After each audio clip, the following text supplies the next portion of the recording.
Okay, let's start. We will start with the third part. So जो third part है हमारे miscellaneous exercise का, which is true or false, we'll start with that. The first question given here is question 3, true or false. Okay, so उसका first question क्या कहता है? First question कहता है the area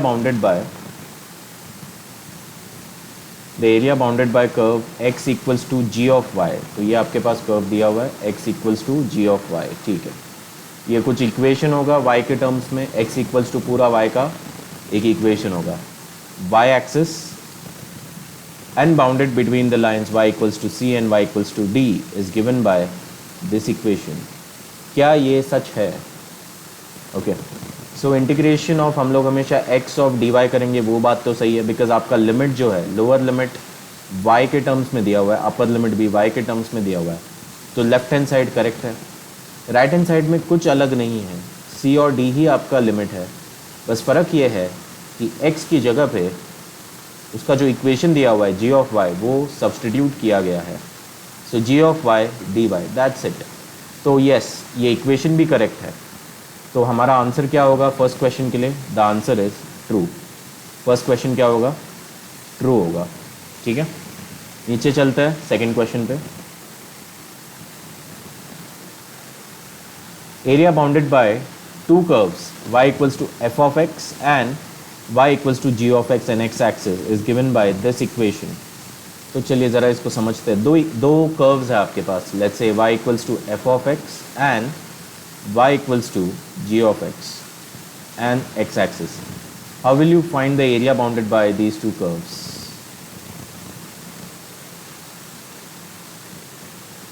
Area bounded by these two curves, आपको common area निकालने के लिए सब्ट्रैक्ट करना पड़ेगा. तो integration of a b f of x d x है, तो minus integration of g of x d x. लेकिन यहाँ पे गलती क्या हुई है पता है? गलती ये हुई है, जो सेकेंड पार्ट है ये वाला पार्ट, इसके अंदर आप लिमिट्स देखिए उल्टे है with respect to the first part, first equation, first part of the curve, right. F of x के लिए लिमिट ए बी है, जी ऑफ एक्स के लिए बी ए है. सो यहाँ पे ए बी ही होना चाहिए limit. The limit of both f of x and g of x should be same. फिर आपको क्या मिलेगा? जो रिक्वायर्ड आंसर है वो मिलेगा. सो सिंस यहाँ पे आपका लिमिट स्विच हो रहा है जो कि गलत है, इसके लिए आपका आंसर क्या है? This is the discrepancy we have and that's why this part is false. Second question is false. Second question is false. ठीक है, आगे बढ़ते हैं. Question 3, area bounded by curve y equals to f of x, x axis and all this is given by this equation. ठीक है, तो y equals to f of x है, दोनों लिमिट है, x एक्सिस है, and it is given by this. Question 3, yes, that is how it will be, right. Area आपका formula क्या होता है? एरिया का x dx होता है, राइट. सॉरी, y dx होता है. लिमिट क्या होगी? a और b. y की जगह पे उन्होंने क्या किया? जो इक्वेशन दिया हुआ है f ऑफ x वो सब्सटीट्यूट किया है. तो a b f of x dx और आपका मॉड्यूलस, ताकि एरिया हमेशा पॉजिटिव रहे. एरिया नेगेटिव नहीं होता कभी. अगर ग्राफिकली एक्स वाई प्लेन में आप देखो तो नेगेटिव हो सकता है. ओके, अगर नेगेटिव एक्स एक्सिस और वाई एक्सिस के बीच में एरिया होगा तो ग्राफिकली वो नेगेटिव होगा, बट वैल्यू के टर्म्स में हम उसे पॉजिटिव लेते हैं. कभी नेगेटिव एरिया वाली चीज़ प्रैक्टिकल लाइफ में एग्जिस्ट नहीं करती, तो हम क्या कर देते हैं? मॉड डाल के खुद को सही कर देते हैं. सो दिस इज ट्रू. थर्ड वाला क्या है? सही है. ठीक है. If the curve under consideration is below the x-axis, then the area bounded by, okay, let's read the fourth question. If the curve under consideration is below x-axis, x-axis के नीचे है. Imagine एक curve है, हम fourth question पे है अभी. This is question 4. तो जो भी curve है मान लो वो x-axis के नीचे है, ठीक है. और दूसरा क्या बोला है? Bounded by curve x-axis, okay, line x a equals to b, a equals to, sorry, x equals to a, x equals to b है.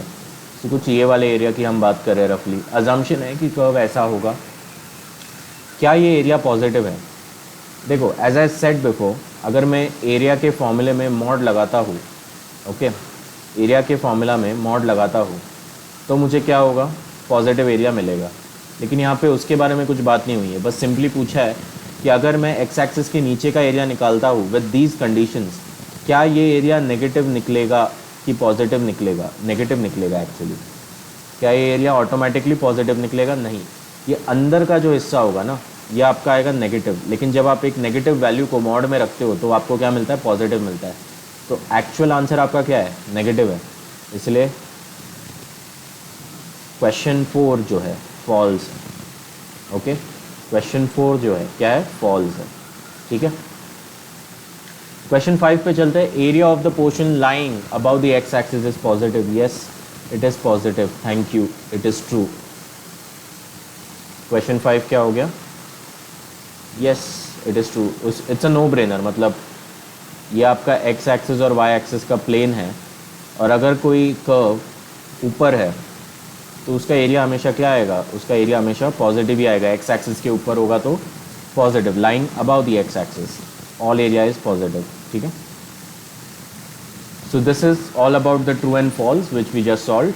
Now we are left with the last part of miscellaneous. इसके लिए मैं अलग से record करूँगा, again एक एक section अलग से रिकॉर्ड कर रहा हूँ। सो सॉल्व द फॉलोइंग के 7 क्वेश्चन है। ओके, चलो, thank you so much, meet you in the next video.